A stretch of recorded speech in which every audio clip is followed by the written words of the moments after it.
Hello students, आज का हमारा टॉपिक है एसिड बेसिस एंड साल्ट्स। ठीक है, तो सबसे पहले हम बात करते हैं एसिड की, वाटर एसिड। तो ये जो बेटा देखो, ये जो वर्ड एसिड है ना, इसका ओरिजिन हुआ है लैटिन वर्ड के एसिडस या एसर से, जिसका मतलब होता है सॉर। सॉर मीन्स खट्टा, मतलब कि ऐसे सब्सटेंस जिसमें कुछ खट्टापन होगा उनको हम एसिडिक नेचर का कहेंगे। अब इनकी अगर हम प्रॉपर्टी की बात करते हैं तो they are corrosive in nature. Corrosive का मतलब होता है कि देखो बेटा, ऐसे सब्सटेंसेस जो है केमिकल रिएक्शन के द्वारा किसी दूसरे कंपाउंड की या किसी लिविंग टिश्यू की उसकी ना ओरिजिनलिटी को ख़त्म कर दें, है ना। तो ऐसा जो नेचर कहलाएगा वो कोरोसिव नेचर कहलाएगा। ठीक है, और दूसरा हो गया सोर टू टेस्ट। खट्टापन तो हमने आपको बताया कि इनका जो टेस्ट होता है वो खट्टा होता है। तीसरी चीज़ आती है कि अगर हम जैसे मान लो हमें कोई एसिडिक सोल्यूशन दे दिया गया, तो हम कैसे इसको कंफर्म करेंगे कि ये एसिडिक है या नहीं है। तो उसके लिए क्या करते हैं कि जैसे मान लो एक हमने एसिडिक सोल्यूशन इसमें ले लिया है और एक हमने ले लिया है ब्लू लिटमस पेपर। ये मान लो तुम्हारा ब्लू लिटमस पेपर है ना। ये तुम्हारा इसमें एसिडिक सोल्यूशन मान लो भरा है। तो जब हम इसको इसमें हम डिप करेंगे इस लिटमस पेपर को, तो ये हमने मान लो इसमें लिटमस पेपर ये वाला डाल दिया है। तो जितना पार्ट ये इसमें डिप कर रहा है, देख रहे हो आप, इतना पार्ट डिप कर रहा है। तो बाद में आप देखोगे कि ये जब आप निकालोगे ना, तो इतना पार्ट ये आपका रेड हो जाएगा। तो इसी को हम कहते हैं कि ये turns blue litmus to red. ठीक है। तीसरा, they are soluble in water, पानी में ये घुल जाते हैं। ठीक है। और चौथी चीज़ आती है कि बेटा ये इलेक्ट्रिसिटी कंडक्ट करते हैं। इलेक्ट्रिसिटी कंडक्ट क्यों करते हैं? क्योंकि ये अपने सोल्यूशन में H+ आयन रिलीज करते हैं, H+ आयन। ठीक है। अब चूंकि आयन रिलीज करते हैं तो इस वजह से दे कंडक्ट इलेक्ट्रिसिटी। अब देखो इसमें ना बेटा, हमने आगे कुछ आपको एग्जांपल्स दिए हैं जिसमें कुछ तो आपके नेचुरल हैं, कुछ आर्टिफिशियल हैं। जैसे अगर आप क्लास 6-7 के स्टूडेंट हो तो आपको केवल इसमें ये याद करना होगा कि कौन से प्रोडक्ट में, कौन से इसमें सब्सटेंस में कौन सा एसिड आता है।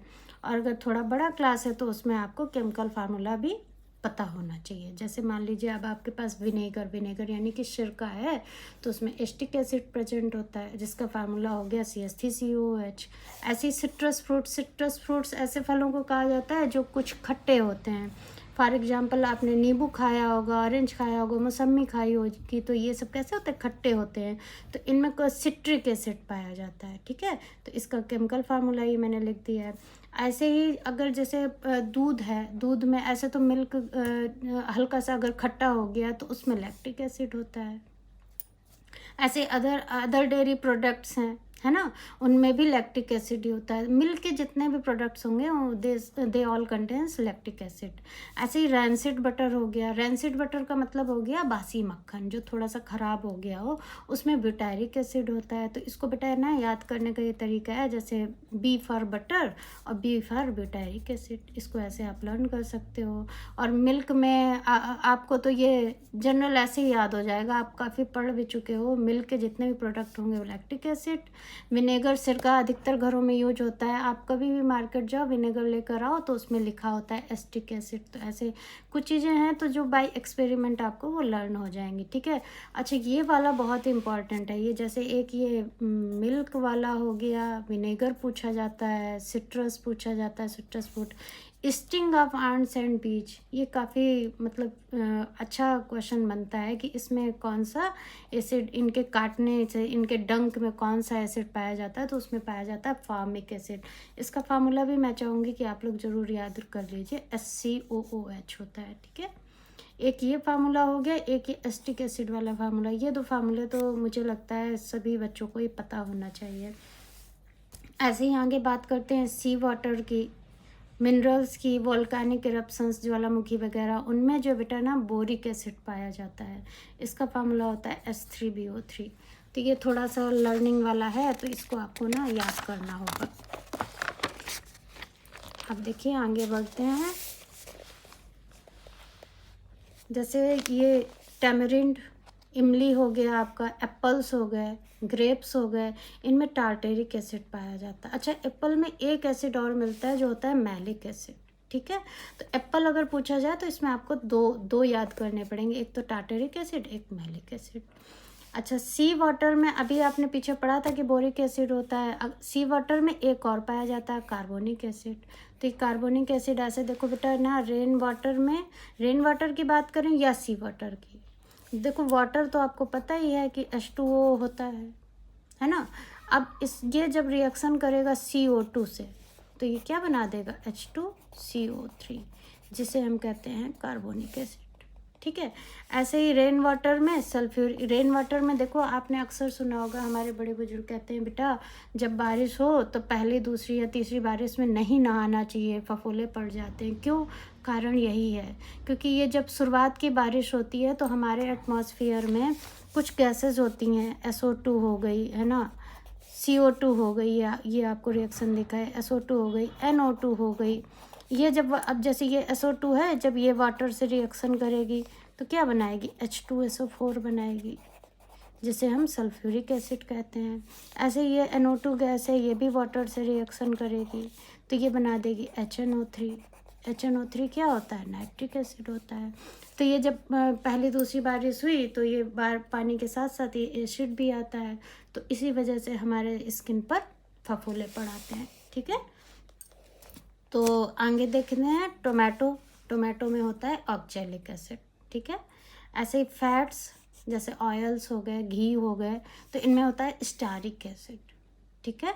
ऐसे हमारा स्टमक, जैसे हमारा जो हम फूड लेते हैं वो उसको डाइजेशन में कैसे हेल्प करता है stomach, hydrochloric acid HCl release करके। तो एक ये है, एक ये कुछ ये आपके हैं, जैसे ये H2SO4 HNO3 है ना, H2SO4 sulphuric acid, nitric acid HNO3, hydrochloric acid HCl, ये कुछ फार्मूलाज आपको लर्न करने चाहिए। ऐसे ये लेड एसिड स्टोरेज जो बैटरी होती है, जो ये लगी होती है ना हमारे इन्वर्टर वगैरह में, तो उसमें भी ना बेटा सल्फ्यूरिक एसिड होता है, उसका फार्मूला आपको पता है, H2SO4 होता है। ऐसे एक्वा रेजिया कहलाता है। एक्वा रेजिया होता है हाइड्रोक्लोरिक एसिड और HNO3 का मिक्सर। इसमें बेटा ना 1 पार्ट HCl और 3 पार्ट HNO3, अगर ये आपस में हम मिक्स करते हैं तो ये कहलाता है एक्वा रेजिया। तो इसमें ये 2 एसिड हो गए, हाइड्रोक्लोरिक एसिड HCl और नाइट्रिक एसिड HNO3। ये भी हमने आपको ऊपर बताया था। तो इतना पोर्शन ये आपका एसिड का हो गया। अब आगे बात करते हैं बेटा ना बेस की। देखो क्या होता है बेस। तो देखो बेटा, जैसे अभी आपने देखा कि एसिड क्या होते हैं, जिनमें कुछ खट्टापन हो, ऐसे सब्सटेंसेस जिसमें इसको हल्का सा कड़वापन हो। ठीक है। कड़वापन हो, दे आर स्लिपरी मतलब बहुत चिकने फिसलने वाले होते हैं। सोपी मतलब झाग छोड़ने वाले। तो ऐसे सब substances which are bitter in taste, मतलब कड़वे होते हैं। सोपी टच होता है, छूने में सोपी होंगे, और स्लिपरी होते हैं। ठीक है, फिसलने वाले। They are also corrosive in nature, जो भी हमने आपको पीछे एसिड के केस में अभी डिस्कस किया है। ठीक है। अच्छा, इस केस में जैसे एसिड आपने पढ़ा था सॉल्युबल इन वाटर, इसमें मे और may not be soluble in water. ठीक है। But acid and base both conduct electricity. उसमें एसिड में कंडक्ट होती है electricity due to presence of H+ ion, जबकि इसमें क्या होता है बेटा, conduct electricity due to presence of OH- ion.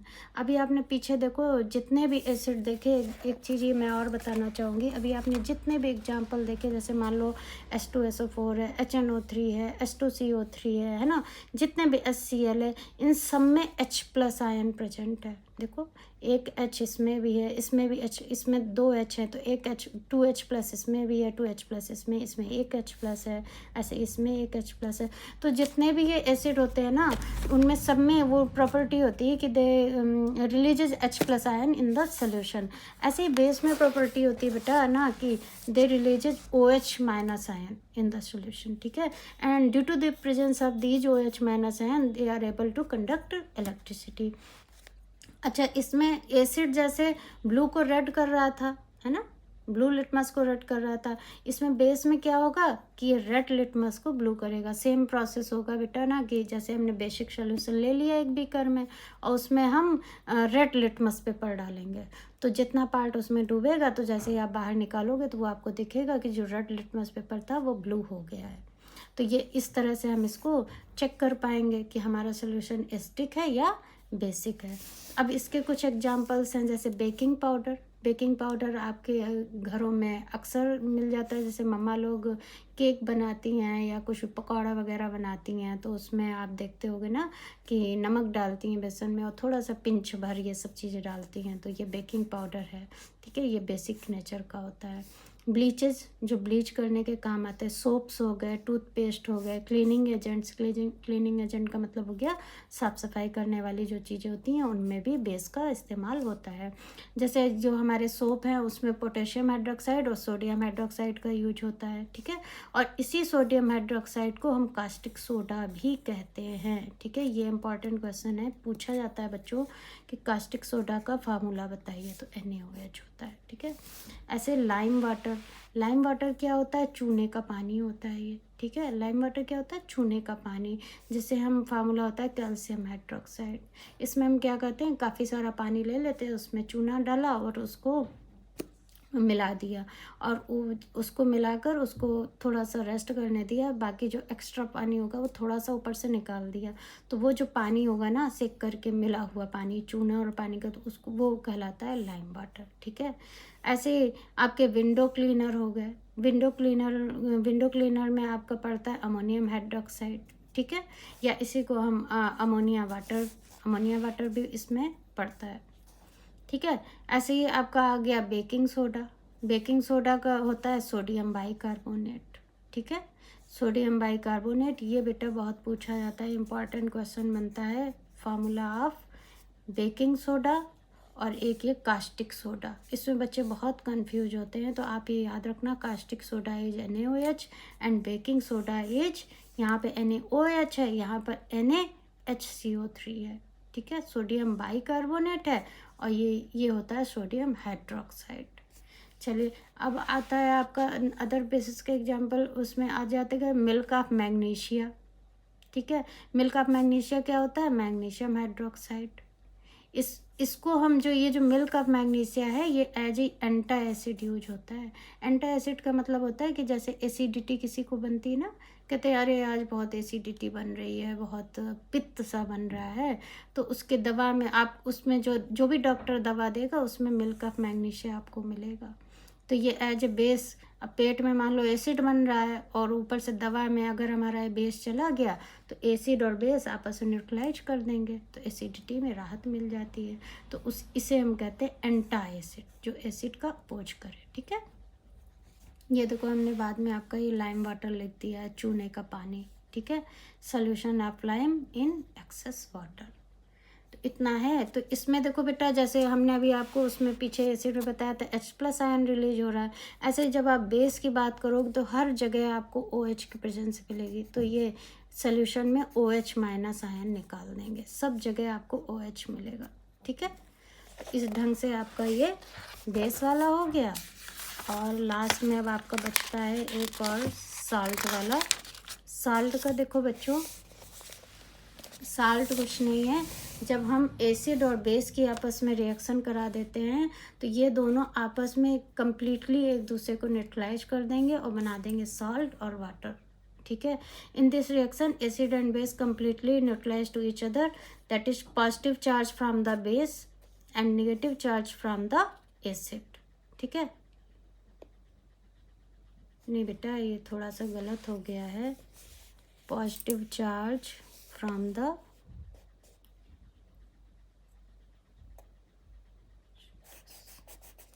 Acid, क्योंकि H+ देगा ना एसिड, और negative charge from the base, ये गलत लिख गया है, इसको आप सही कर लेना। तो जब H+ और OH- आयन मान लो मिले तो ये वाटर बना देंगे, न्यूट्रलाइज कर देंगे एक दूसरे को। ठीक है, उदासीन कर देंगे। These ions are present in equal numbers and make the salt electrically neutral. अब जब ये हमने एक एग्जांपल ले लिया है कि ये NaOH है जो कि बेस है और HCl जो कि एसिड है, इसका एसिड का H और बेस का OH आपस में रिएक्शन करेगा तो वाटर बन जाएगा, और ये Na और ये Cl मिला के बना देंगे सोडियम क्लोराइड, जो कि साल्ट कहलाता है। ठीक है, और ये कम्प्लीटली एक दूसरे को न्यूट्रलाइज करते हैं, इसलिए this reaction is known as neutralization reaction. ठीक है बच्चों, तो ये आज का हमारा टॉपिक था, एक छोटा सा एसिड बेसिस एंड साल्ट। ऐसे ही हम आगे भी आपके नए नए टॉपिक के साथ आपको मिलते रहेंगे। तब तक आप पढ़ते रहिए। Thank you for watching.